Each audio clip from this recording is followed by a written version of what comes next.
Hi, I'm Mabel Guzman. I'm the president of the Chicago Association of Realtors.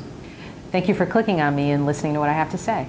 Recently, I was in Washington, D.C., and we were lobbying on your behalf, advocating for realtors, actually, and also property owners, and those who are interested in getting into housing. Some of the issues we talked about were in relation to the GSE.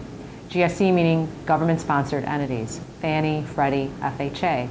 As you know, they're being a little bit embattled. They're considered political footballs right now, which is not a good thing. 70% of the loans in the marketplace today all are backed by the government-sponsored entities, the GSEs. With that said, when we hear folks saying we need to do away with them, what we want to know is who's going to replace that loan product? We're not seeing private banking step up, so we want to ensure that there is a smooth transition, that there is a replacement for the GSE.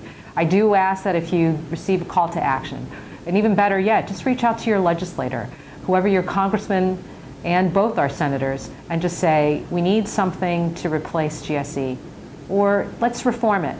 Let's make it the way it was before, where that secondary market thrived and it really offered a bonus and a benefit to homeowners in our country.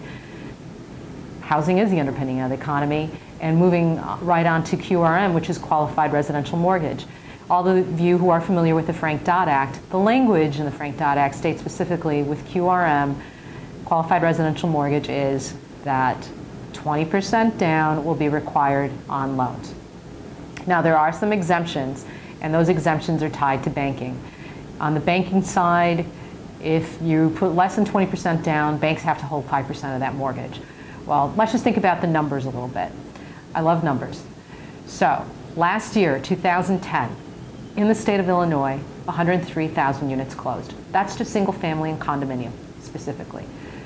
All right, so let's talk about these 103,000 units and how each of them put $28,000 worth of funds, economic stimulus into the economy. Anytime a transaction is done in Illinois, $28,000 goes right out into our economy. Well, based on Hyde Analytics, 2009 mortgages, 47% of those loans were less than 10%. 47%. So let's think about that impact on our economy.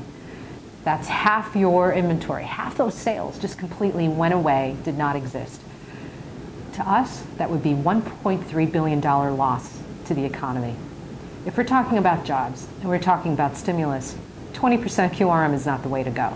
We did ask our legislators to sign on to a letter drafted by Mary Landrieu of Louisiana and to fervently speak against this. Additionally, if we're looking at saving for 20% based on national median income of $50,000 and a median home price of $172,000, it would take that family or individual 14 years to save up 20%.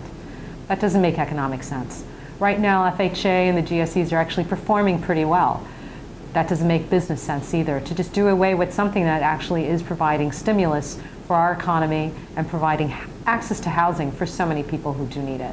So do reach out, get involved, answer those calls to action, because this is the connecting dots to your pocketbook.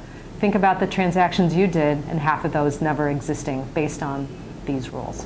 Thank you for listening.